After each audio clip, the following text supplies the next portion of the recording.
Bonjour à tous, c'est Florence. Donc aujourd'hui, je vous retrouve pour une vidéo réponse aux abonnés, puisque j'ai quelqu'un qui m'a demandé de faire des exemples de tirage pour l'oracle G, donc que j'avais présenté dans le coffret l'officiel. Voilà. Donc, je me suis dit pourquoi pas. Et puis avant de commencer, je vais vous montrer des jeux que j'ai eu là, parce que c'était mon anniversaire. Donc voilà, du coup, il y aura des présentations qui vont pas tarder à arriver. Une fois que je les aurai un petit peu utilisés. Donc j'ai eu le Gilded Reverie Le Normand de Ciro Marchetti, le Deviant Moon Tarot en version sans bordure de Patrick Valenza, le Normand de Alexandre Musruck et Vintage Wisdom Oracle de Victoria Mosley. Voilà, donc des super beaux jeux, des jeux que j'ai beaucoup aimé. J'étais très contente. Donc voilà, je vous les présenterai bientôt. Un peu au fur et à mesure. Bien sûr, je vous présenterai pas tout d'un coup. Alors, aujourd'hui, donc, je réponds à Anne-Marie qui me demandait donc des exemples de tirage avec l'oracle G. Donc l'oracle G, je l'utilise surtout quand j'ai une question importante et que j'ai envie d'avoir une réponse précise, parce que c'est un oracle qui est quand même très direct, très précis. Alors voilà. Donc du coup, je n'utilise pas énormément de tirages différents. J'ai un peu essayé ceux qui sont dans le petit livre comme ça. Je les ai testés un peu tous. Et puis finalement, j'ai deux tirages que j'utilise, on va dire principalement. Donc le premier est inspiré d'un tirage qui est là-dedans. Des fois je le fais tel quel, des fois je le modifie un petit peu. Donc c'est la méthode des 6 qui est page 144-145. Donc au milieu, la carte blanche là ici, c'est une carte de domaine que l'on va utiliser. La carte 1 à gauche, donc ce sera pour la situation présente. Mais quand ma question ne porte pas sur une évolution, dans ce cas-là, j'utilise les forces positives par rapport au tirage. Donc les motivations, les ressources, les forces, etc. En deuxième carte, donc dans le livret, c'est le futur proche. Quand c'est pas pour une évolution dans ma question, je mets ici les forces qui viennent s'opposer au tirage, les forces négatives, les doutes, les faiblesses, etc. Les forces extérieures négative. En haut, c'est la force qui domine sur le tirage, qu'elle soit positive, négative ou neutre, et en bas, c'est le résultat. Alors, donc je vais commencer par vous montrer les cartes de domaine que j'ai déjà préparées. Donc si ça porte sur l'immobilier, vous utiliserez la carte des bâtiments. Si votre question concerne le domaine spirituel, la divination, les croyances, ce genre de choses, vous utiliserez la carte de la bougie. Pour les questions d'ordre légal, juridique ou judiciaire, la carte de la balance. Pour le travail, la carte des outils. Pour la famille, la carte du foyer. Concernant l'art, la créativité, la création de quelque chose, vous pouvez utiliser la carte de la harpe et du masque. Pour les démarches administratives, les examens ou la scolarité, vous pouvez utiliser la carte des papiers. Pour les questions financières, vous utiliserez la carte de l'argent. Pour les questions sur le couple ou le domaine sentimental, les deux cœurs. Concernant la maladie, on utilise le rat. Concernant une grossesse, on peut éventuellement utiliser la carte de la cigogne, mais dans ce cas-là, uniquement si la grossesse a déjà commencé. Si c'est une grossesse que vous souhaitez avoir et donc vous voulez savoir au niveau de la santé ce que ça va donner, n'utilisez pas la cigogne, comme ça vous verrez si elle sort ou pas dans le tirage. Un tirage concernant un voyage, vous pouvez utiliser la carte du voyage, des transports. Si vous voulez faire des tirages par rapport aux saisons, savoir ce qui vous attend au cours d'une saison par exemple, vous pouvez essayer la 3 pour le printemps, la 24 pour l'été, la 55 pour l'automne et la 41 pour l'hiver. Et puis si vous voulez vous utiliser le consultant en tant que significateur, si c'est une femme, on utilisera la femme habillée en rouge, la 49, et si c'est un homme, l'homme habillé avec une chemise jaune, en 50. Voilà. Donc on va imaginer une situation, j'en prends une. Allez, carte de domaine. Toc, toc, toc. Qu'est-ce qu'on a? On va imaginer par rapport au travail. Hop. Donc je vais prendre la carte des outils. Excusez-moi, je suis un peu enrhumée. Donc on va imaginer qu'une personne a pour projet de changer de travail. Mais cette personne est hésitante parce que c'est pas toujours facile de quitter sa situation. Et donc voilà, elle cherche un conseil, savoir est-ce que oui ou non elle peut s'accrocher à ce projet de changer de travail. Donc, je vais venir mélanger un petit peu quand même. Donc c'est une situation complètement fictive, hein, on verra bien ce que ça donne. Et puis j'ai pas remis les autres cartes dedans, pardon. Alors je vais remettre les autres cartes de domaine dedans aussi quand même. Voilà, hop. Donc je mélange un petit peu, pardon, je coupe. Alors, à gauche, je viens mettre la première carte, donc qui constitue les ressources. En troisième, enfin en deuxième ici, donc les obstacles. En troisième, en haut, la force qui domine. Et en bas, les 3 cartes du résultat. Alors, je commence à regarder. Donc, ici, on a l'arme. L'arme vers soi, en temps normal, c'est... qu'on va vous blesser, qu'on va essayer de vous agresser. Mais là, on ne peut pas le voir comme ça, puisque c'est une ressource, donc il faut remettre en contexte par rapport à ce qu'on s'est dit au départ, et par rapport à la situation. Donc, on va dire que dans le travail, la personne a la capacité de se défendre, hein, puisqu'on a une arme ici, où la personne est armée pour se débrouiller et trouver un nouveau travail aussi. Alors ici on a le lion, donc le lion c'est le courage, la force.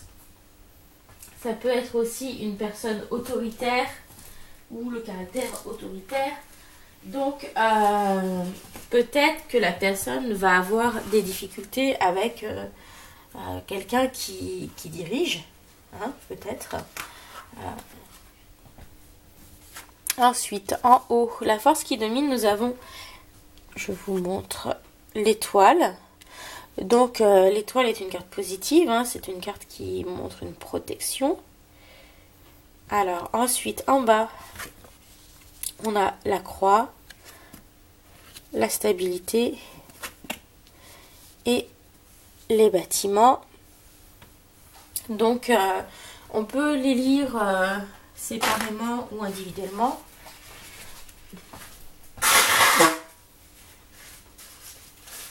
Je suis désolée, c'est pas très classe, je suis malade. Alors, donc ici la croix, ça va pas être le décès, hein, bien sûr, mais ça va être la fin.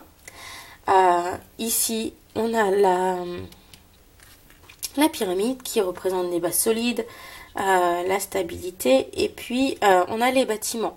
Donc ici, pour le coup, c'est assez clair.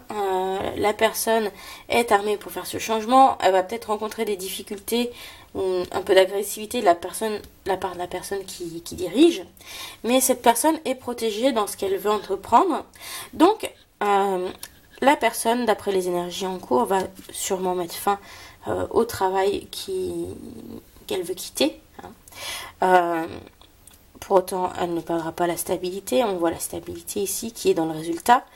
Et puis on voit des bâtiments, donc la personne va sûrement changer de lieu, hein. Donc avec la croix et les bâtiments, on voit que la personne va changer de travail, hein. Puis donc son projet se passera bien puisqu'on a la protection ici. Voilà, donc voilà pour le premier type de tirage. Donc si j'avais eu un résultat un peu cafouillis, vraiment pas clair, je peux rajouter une deuxième couche de cartes par-dessus, dans l'ordre où c'est sorti, bien sûr. Voilà. Alors, le deuxième type de tirage ressemble beaucoup, sauf qu'il y a un peu moins de cartes et un peu plus rapide. Donc, je mets une carte à gauche, une carte à droite, une carte en haut. Enfin, non, pas trop, allez hop. Une carte en bas. Pardon. Et une carte au milieu. Donc on peut décider de les poser directement en les retournant ou pas. Ah bah là on a beaucoup de saisons. Mais là on va pas forcément les interpréter de la même manière. Alors là c'est un peu compliqué parce qu'on a deux fois le consultant, enfin les cartes consultant et consultante qui sont sorties. Donc c'est un peu moyen. Mais comme c'est un tirage fictif, il n'y a pas de vraie question, c'est un peu n'importe quoi qui sort. Alors, donc, toujours la même question que tout à l'heure. Hein, est-ce que la personne peut changer de projet professionnel ou pas? Donc, ici, on a l'automne, pardon. Donc, on a l'idée un petit peu de déclin d'une situation qui se dégrade au travail. Donc, c'est ce qui la motive à partir. Après, en contre, les choses risquent d'être figées. Ça risque d'être compliqué de partir. La force qui domine, donc on peut imaginer que ce soit par exemple le consultant, enfin la consultante elle-même, hein, c'est la personne qui a le choix. Puis en bas on a le consultant également, donc voilà. Soit on peut dire que le consultant est un homme, et dans ce cas-là la force qui domine c'est sa partenaire. Ou alors, si c'est une femme, c'est la femme qui consulte, qui a la situation en main, et puis on retrouve son partenaire dans la réponse, mais bon, c'est pas très évident. En tout cas, la personne se pose beaucoup de questions. Là, c'est ce qui est au centre de la table. Donc, quand c'est pas très clair comme ça, on recouvre une fois.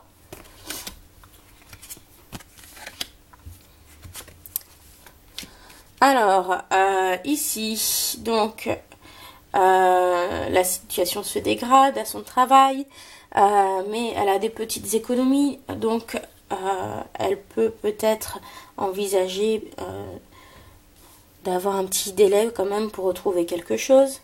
Ensuite, ici, donc la situation semble figée, un peu dans l'immobilité, elle peut difficilement changer. On voit à cause d'un homme brun. En haut, la consultante donc a les choses en main et puis elle peut recevoir de l'aide. Elle a peut-être des relations qui peuvent l'aider dans ce changement. Et puis en bas, on trouve par exemple son mari ou son compagnon et le lynx. Donc une histoire d'infidélité peut-être. Donc bon, peut-être que si elle change de vie, de carrière, cela peut affecter son couple. Ou peut-être juste qu'elle gagne en indépendance par rapport à son mari. Et puis au milieu, donc on a quand même des doutes par rapport à cette situation, de ce changement. Et on a la carte du rat. Donc quand on a la carte du rat, quand même, c'est quand même la carte de la maladie. Donc pour l'instant, on a le présage que ce changement n'est pas forcément une très bonne chose. Alors, on remet encore une couche de cartes parce que c'est pas clair comme de l'eau de roche. Pour voir ce que ça donne.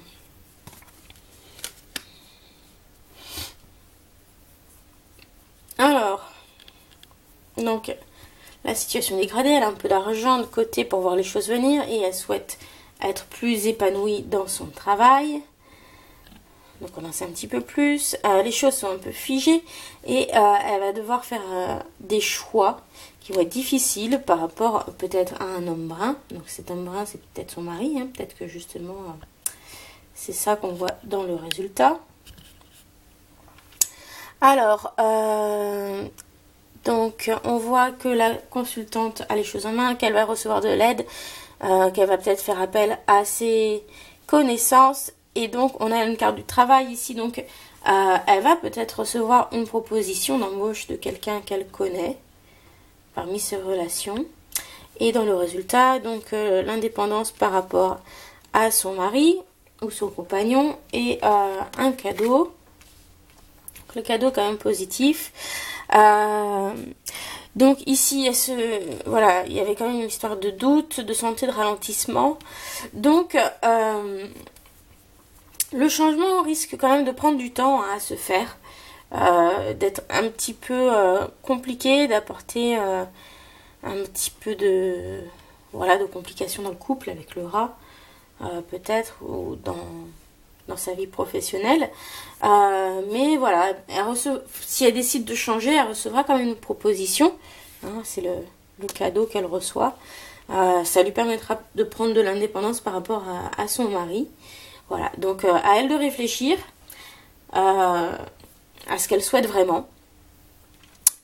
Voilà, sachant que en synthèse, on a quand même 2 cartes qui peuvent être un petit peu négatives. Donc voilà. Les choses ne sont pas impossibles, mais en tout cas, c'est vrai que c'est elle qui a la situation entre les mains, qui peut faire son choix. Donc la personne là est au courant des aspects positifs, négatifs, et c'est à elle de voir. D'accord ? Ou on peut lui conseiller de repenser un petit peu son projet, d'affiner son projet, d'en discuter avec son compagnon avant de prendre une décision, et puis refaire un tirage, voir si après les choses sont de meilleur augure ou pas, ou si les choses sont plus claires. Voilà. Donc j'espère que ça vous a aidé. Donc là on n'a pas eu des choses super claires dans ce tirage. Bon, c'est un tirage fictif, donc c'est pas toujours très facile, mais en tout cas pour moi le conseil ce serait vraiment de faire appel à votre intuition quand vous allez faire le tirage, et puis de toujours contextualiser les cartes par rapport à la question. Voilà. Le rat, là c'était la maladie, ça ne veut pas forcément dire qu'elle va être malade, mais ça veut dire que la situation va peut-être évoluer de manière un petit peu malsaine pendant un moment, ça va être compliqué, vous voyez. Ça veut pas dire qu'elle va forcément tomber malade. Voilà, donc j'espère que ça a été utile, et puis on se retrouve pour le tirage des énergies. Bye bye.